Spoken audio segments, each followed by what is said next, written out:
आज उत्तर मुगल काल के बारे में पढ़ेंगे।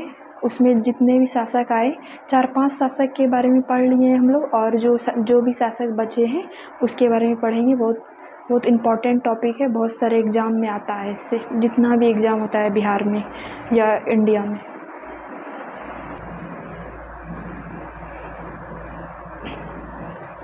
उत्तर मुगल काल में सबसे पहले जो शासक आते हैं यही आते हैं बहादुर शाह प्रथम, जिनका कार्यकाल 1707 से 1712 तक चला था। इनका मूल नाम मुअज्जम था। इनकी उपाधि थी शाह बेखबर। इन्होंने अपने 2 भाई के साथ, इनके 3 भाई थे, इन्होंने अपने 2 भाई के साथ, एक भाई के साथ जजाऊ युद्ध आजम के साथ किया था आगरा जगह में, और दूसरे भाई के साथ किया था बीजापुर का युद्ध दक्षिण भारत में कामवक्स के साथ। दोनों को पराजित कर दिया, और जो है मुअज्जम जो है बहादुर शाह प्रथम के नाम से शासक बने। ये सहिष्णु शासक थे, और इसके बारे में रिवीजन करा रहे हैं।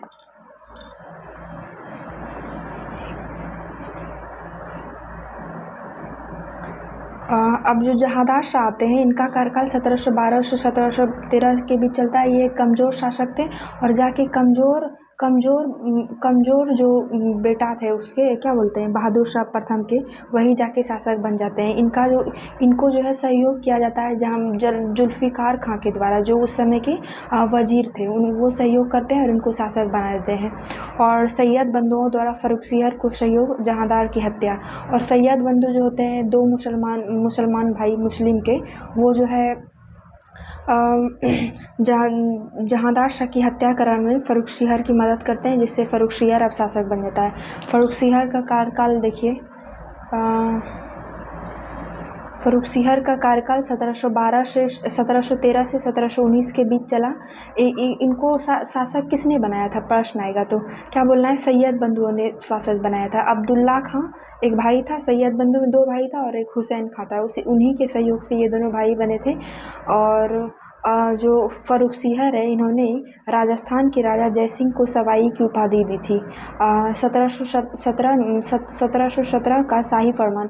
फ़र्रुखसिहर ही वो शासक थे जिन्होंने ब्रिटिश ईस्ट इंडिया कंपनी को 1717 में शाही फरमान जारी किया था। 3000 रुपया लेके बंगाल का एरिया में मुक्त व्यापार करने का, और 10,000 लेके उसमें सूरत वाले एरिया में व्यापार करने का दिया था।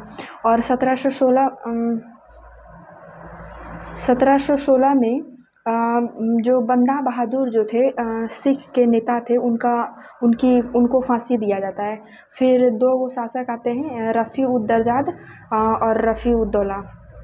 1719 में ये दोनों जो है इन दोनों जो है ना थोड़ा दिन के लिए रहते हैं। फरवरी 1719 में रफ़ी उद दरजाद शासक बनते हैं, और उनको टीबी बीमारी के कारण उनकी मृत्यु हो जाती है। फिर रफ़ी उद दौला बनते हैं फरवरी में ही, उनका भी मृत्यु हो जाता है पेचिश बीमारी के कारण सितंबर में। दोनों का शासनकाल इसी तरह ख़त्म हो जाता है। उसके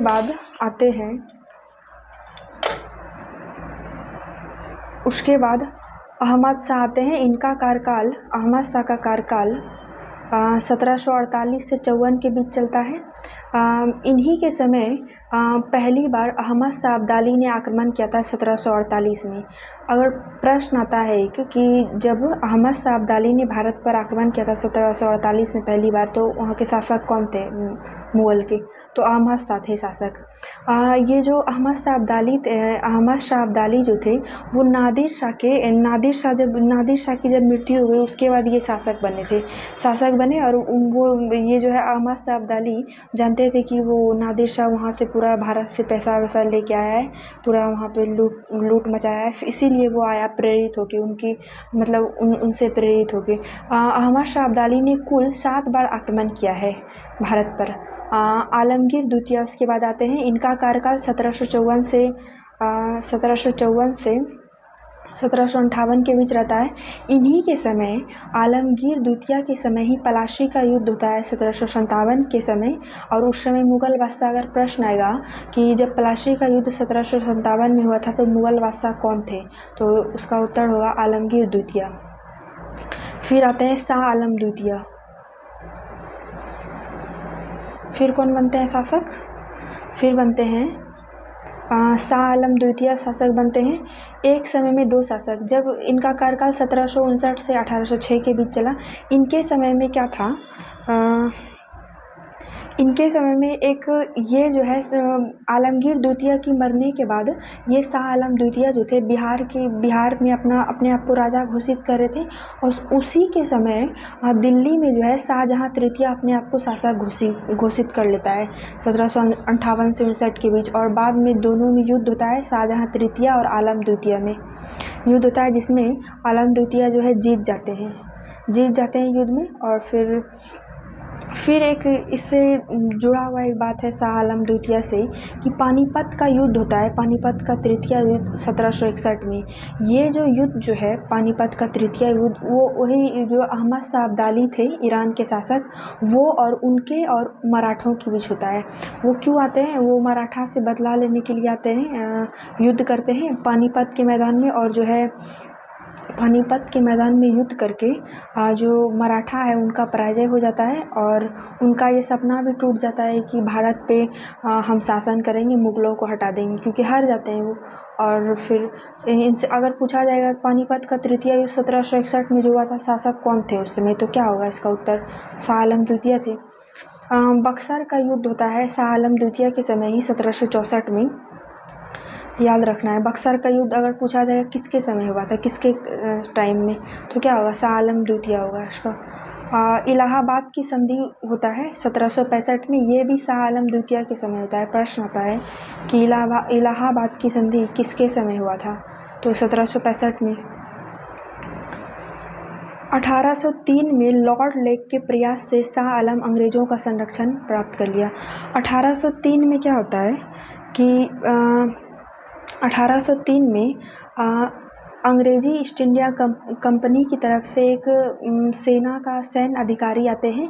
और वो सैन्य अधिकारी आते हैं और जो है सैन्य अधिकारी आते हैं और वो जो शाह आलम द्वितीय थे उनको अंग्रेज़ी ईस्ट इंडिया कंपनी का संरक्षक घोषित कर देते हैं। पहले भी मतलब 1764 में ही युद्ध जो हुआ था उसी में पता चल गया था कि सब चीज़ कमज़ोर है पूरा मुग़ल, लेकिन तभी इस समय जो 1803 में ही लॉर्ड लेक के नेतृत्व में किया गया था। फिर आते हैं अकबर द्वितीय शासक मुग़ल वंश के। अकबर द्वितीय आते हैं,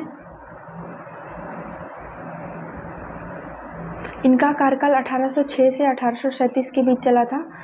इनसे एक महत्वपूर्ण है पॉइंट कि जब इनको जो है ना, जब अंग्रेज़ लोग पूरा परेशान कर रहे थे, तो ये अंग्रेज़ के अनैतिक व्यवहार से राजा राम मोहन राय को बोलते हैं क्या कि ब्रिटेन की जो महारानी है उनको संदेश दीजिए कि यहाँ पे जो है हमारी स्थिति बहुत ख़राब चल रही है।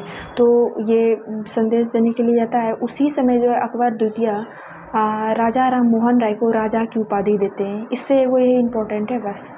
फिर आते हैं बहादुर शाह द्वितीय। बहादुर शाह द्वितीय का कार्यकाल 1837 से 1857 के बीच चला था। ये जो है बहुत बूढ़े हो गए, इन्हें बहादुर शाह जफ़र भी कहा जाता है।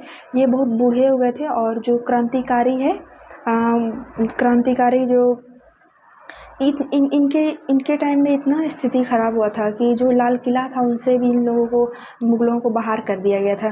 तो क्रांतिकारियों के सहयोग के द्वारा ये जो है जो बहादुर शाह द्वितीय या बहादुर शाह जफ़र, ये जो है क्रांतिकारियों का नेतृत्व करते हैं और अंग्रेज़ी सेना और क्रांतिकारी हम लोग की तरफ का जाता है। और युद्ध में क्या होता है, पराजय होने लगता है। तो पराजय जब होने लगता है युद्ध में, तो जो बहादुर शाह है उसको म्यांमार में रंगून जगह है, तभी रंगून राजधानी हुआ करता था म्यांमार का, वहाँ पे भेज दिया जाता है, जहाँ पर 1862 में बहादुर शाह द्वितीय की मृत्यु हो जाती है। बहादुर शाह के इससे यही इम्पोर्टेंट है कि 1857 की क्रांति में जो सेना थे उसकी तरफ से नेतृत्व कर रहे थे बहादुर शाह, और फिर पराजय हो गया तो अंग्रेज़ इसको रंगून भेज दिया। अब अगले वीडियो में मिलेंगे टॉपिक के साथ।